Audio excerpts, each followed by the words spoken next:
Hello and welcome back to another video. As you can probably see, today we're going to be making some chocolate chip cookies. But we're going to make these even better by making them brown butter chocolate chip cookies. So let's get this recipe started right now by making our brown butter.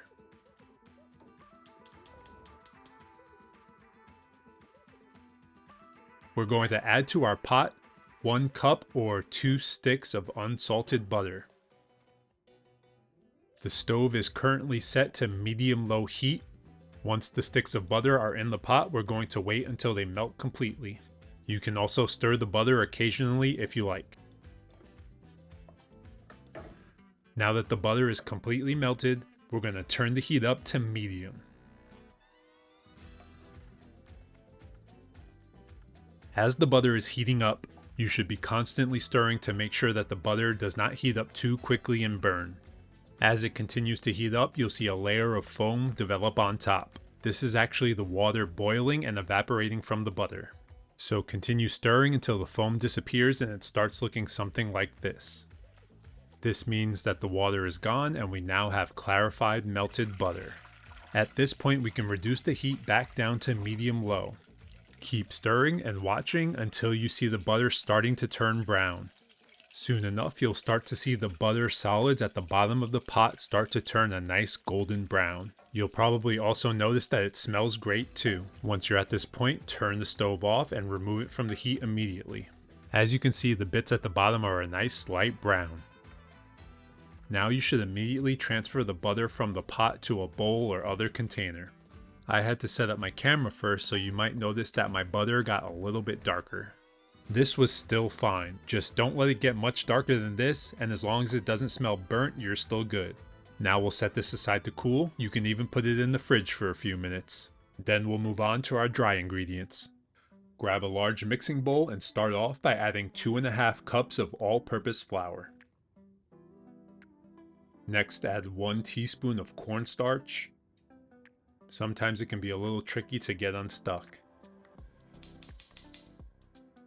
Next up, we'll add 3/4 teaspoon of salt,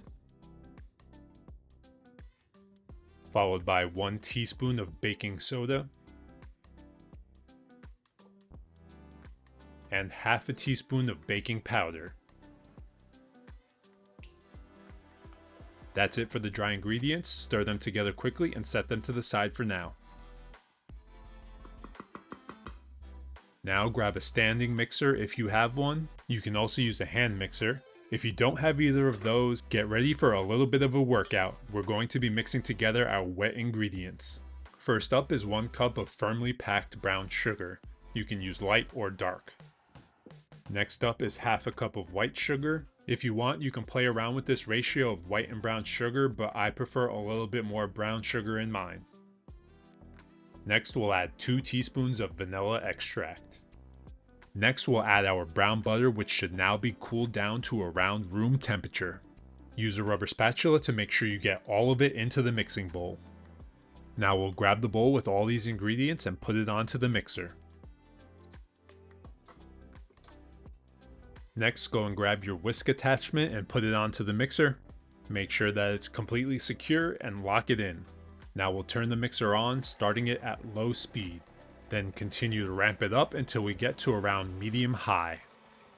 You'll see the ingredients getting blended together and starting to get lighter in color. If you see some bits starting to get left out, shut off the mixer and use a rubber spatula to scrape the sides of the bowl.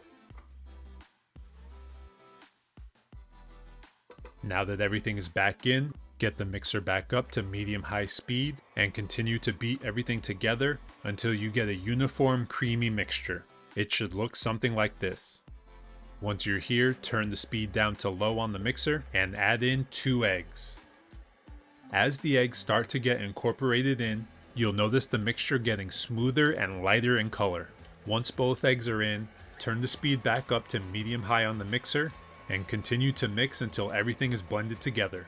You should see that it's starting to turn into a light, smooth paste just like this.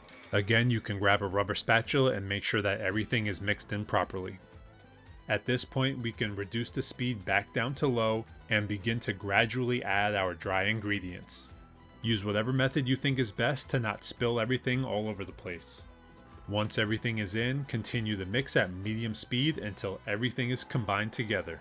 And once again, use a rubber spatula to remove everything from the sides of the bowl. Once that's done, remove the bowl from the mixer and make sure that you get everything off of the whisk. Now it's time to grab our final ingredient, which is, of course, the chocolate chips. I used 2 cups, which is just one entire small bag of chocolate chips. You can use less or more if you prefer.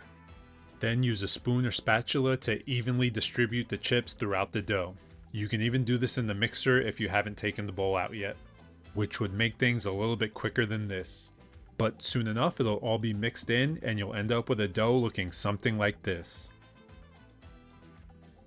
So you could shape your cookies and throw them in the oven right now, but I suggest covering them and putting them into the fridge for at least 30 minutes. You can even leave them overnight if you're preparing the dough ahead of time. This gives the dry ingredients more time to completely absorb the wet ingredients, creating a perfectly uniform dough. This is what the dough looks like after being left to sit overnight. You'll probably have to let it sit out at room temperature for a little bit just to make it easier to scoop. Once your dough is just about soft enough, preheat your oven to 350 degrees Fahrenheit.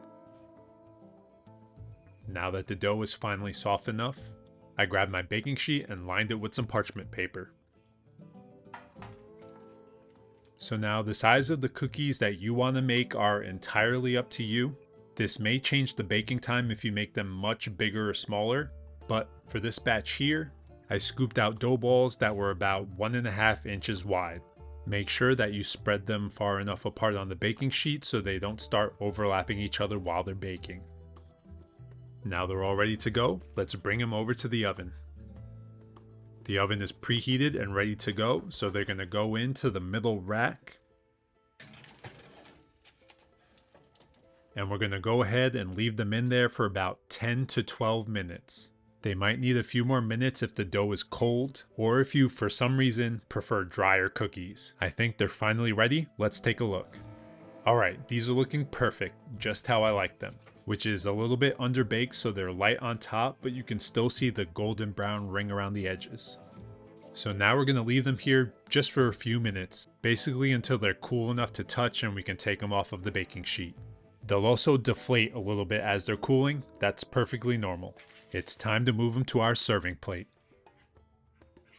I'll show you the bottom of one of them. As you can see, it's a nice golden brown. Perfect. So if you liked the video and are interested in seeing more recipes in the future, please subscribe. It's really simple. All you have to do is hit the subscribe button like this. You can also find the full written recipe in the description.